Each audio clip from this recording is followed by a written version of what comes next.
Hello friends, my name is Raman Kumar Jha. स्वागत है आप सभी का हमारे यूट्यूब चैनल सक्सेस दिल से में।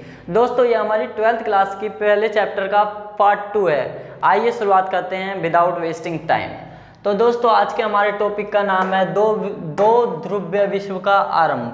तो दोस्तों, दो ध्रुवीय विश्व के आरंभ से तात्पर्य विश्व का दो खेमों में बंटवारा। दोस्तों, जब शीत युद्ध के समय विश्व का दो खेमों में बंटवारा हो गया था। पहला खेमा पूर्वी खेमा था, दूसरा खेमा पश्चिमी खेमा था। जो पूर्वी खेमा था उसके नेतृत्व करने वाले देश जो थे सोवियत संघ के सम्मिलित देश थे, तथा पश्चिमी खेमा के नेतृत्व करने वाले देश अमेरिका तथा यूरोप के कुछ देश सम्मिलित थे। दोस्तों, आइए और अच्छे से डिटेल में जानने के लिए हम इन बिंदुओं पर चर्चा करते हैं ताकि और अच्छे से समझा जा सके।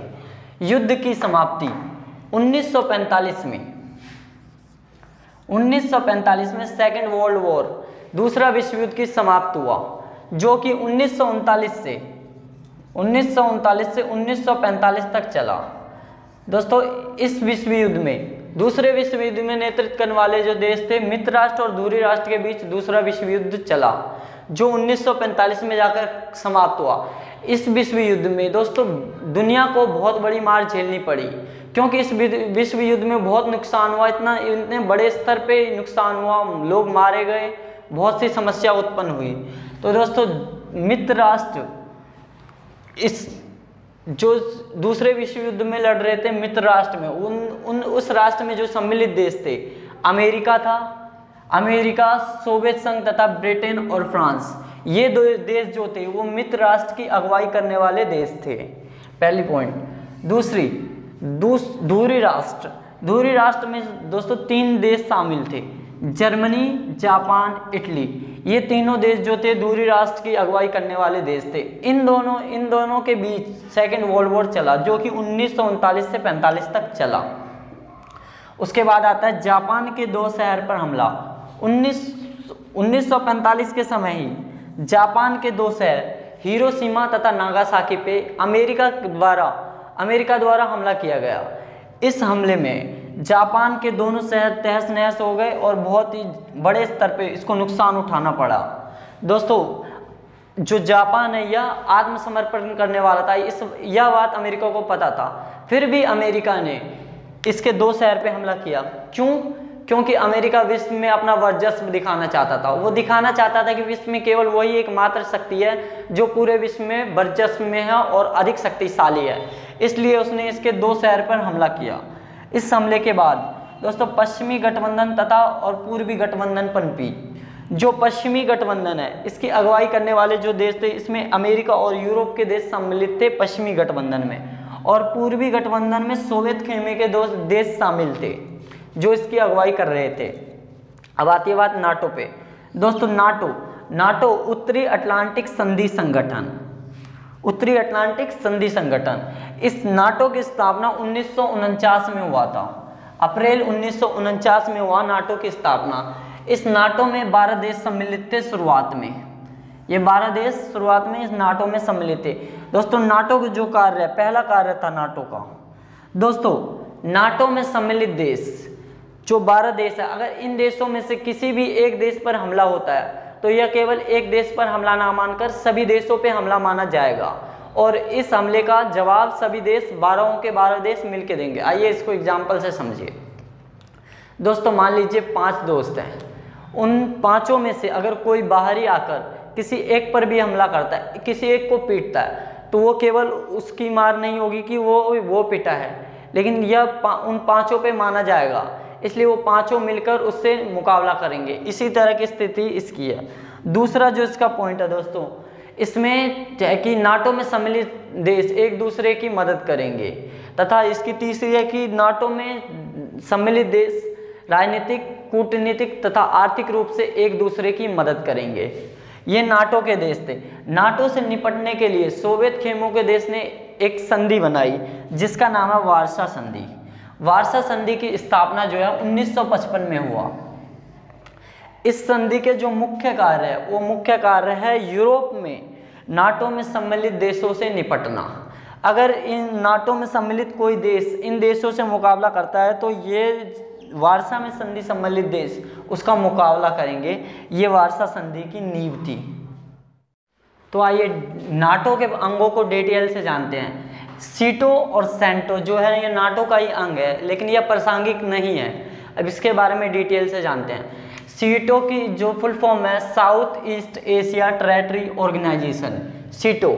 इसकी स्थापना 1954 में हुआ था और यह कार्यरत यानी कि कार्य करने लगा था 1955 से। इसका जो विघटन है, किसी कारणवश इसका विघटन 1977 में हुआ। इसका जो उद्देश्य है, सीटो का जो उद्देश्य था साम्यवादी नीतियों से रक्षा करना था, देशों की साम्यवादी नीति से रक्षा करना था। इसका मुख्यालय बैंकॉक में है। दोस्तों यह हमने डिटेल से बताया, पर आप में छोटा सा है बस सीटो और इसकी फुल फॉर्म और इसकी स्थापना, बस इतना ही पूछा जाएगा। अब आते हैं CENTO. CENTO central territory organisation, या इसकी स्थापना 1955 में हुआ था और इसका जो विघटन है 1979 में हुआ। दोस्तों ये दोनों अभी प्रासंगिक नहीं है, परंतु जो नाटो है वो अभी भी प्रासंगिक है, अभी भी कार्यरत है और कार्य कर रहा है। अगला पॉइंट है हमारा नव स्वतंत्र देशों की चिंता। दो ध्रुवीय विश्व के आरंभ के कारण विश्व दो खेमों में बंट जाते हैं, जिसके कारण फ्रांस के जंगल से छूटे हुए नव स्वतंत्र देशों की चिंताएं बढ़ने लगी, क्योंकि उनको अगर वो इन दोनों खेमे में से किसी भी खेमे में शामिल होते हैं तो वह उसका इन दोनों खेमों के में से किसी में भी अगर शामिल होते हैं तो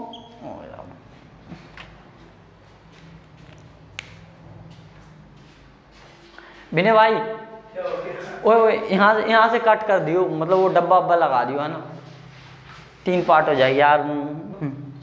नव स्वतंत्र देशों की चिंता है।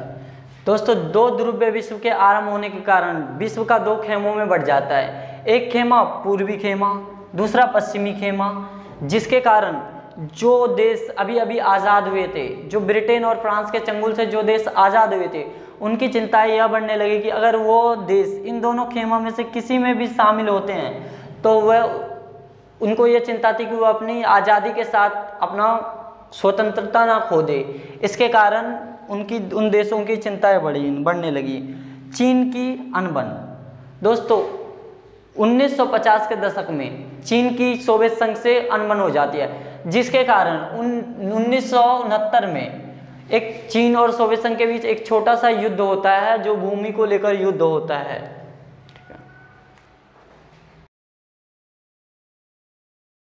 1969 के चीन तथा सोवियत संघ के युद्ध के बाद एक आंदोलन पनपा, एक आंदोलन का विकास हुआ जिसका नाम था नेम, नॉन अलाइव मूवमेंट, यानी कि गुट निरपेक्ष आंदोलन। दोस्तों इस आंदोलन ने मौका दिया, जो नव स्वतंत्र देश थे उनको यह मौका दिया कि वह दोनों खेमों में शामिल ना होने का मौका दिया। इस मौके के कारण ये ना तो सोवियत खेमे में शामिल हुए, ना अमेरिका द्वारा बनाए गए खेमे में शामिल हुआ। इसके जो गुटनिरपेक्ष के संस्थापक देश थे और कुछ नेता थे, शुरुआत में यूगोस्लाविया, भारत तथा मिस्र, ये 3 देश इस आंदोलन में शामिल थे, पर कुछ समय बाद इंडोनेशिया और घाना भी इसमें शामिल हुए और ये 5 देश कहलाए गुटनिरपेक्ष के संस्थापक देश, ये 5 देश कहलाए। आइए इसका नाम जानते हैं और इसके नेताओं के नाम जानते हैं। पहला देश हमारा यूगोस्लाविया। यूगोस्लाविया से थे जोसेफ ब्राउस टिटो, जिनका शासनकाल 1940 से 1980 तक चला। दोस्तों इन्होंने सोवियत संघ की विचारधाराओं का विरोध किया तथा सोवियत संघ से दूरी बनाकर रखी और अपने यूगोस्लाविया में एकता पर बल दिया। अगला हमारा जो देश है वो भारत। भारत के थे जवाहरलाल नेहरू, आप इनसे भलीभांति परिचित होंगे। इनका शासनकाल चला 1947 से 1964 तक। जवाहरलाल नेहरू का शासनकाल चला। इन्होंने निशस्त्रीकरण तथा अस्तित्व और शांति पर बल दिया। अपने देश में हिंसा के विरोध थे, अहिंसा पर बल दिया इन्होंने। आगे आया हमारा मिस्र। मिस्र से थे गमाल अब्दुल नासिर, जिनका शासनकाल 1970 तक चला। इन्होंने दोस्तों मिस्र के एकीकरण में अपना योगदान दिया और जो सुएज नहर है, सुएज नहर का राष्ट्रीयकरण कराया गमाल अब्दुल नासिर ने।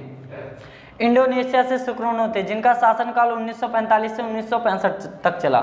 दोस्तों यह इंडोनेशिया के पहले राष्ट्रपति थे। इन्होंने स्वतंत्रता संग्राम में अपना नेतृत्व किया था, अपना योगदान दिया था और इन्होंने वांगडुंग सम्मेलन का आयोजन किया। वांगलुंग सम्मेलन के बारे में हम आगे पढ़ेंगे। पहले इससे पहले देखते घाना। घाना के थे बामे एंड क्रूमा, जिनका शासनकाल 1952 से 1966 तक चला। इन्होंने अफ्रीका एकता पर बल दिया था तथा अफ्रीका में शांति कायम करने की नींव रखी थी। दोस्तों थैंक यू सो मच। तो कैसा लगा आपको वीडियो, आप बताइए, मत बताइए।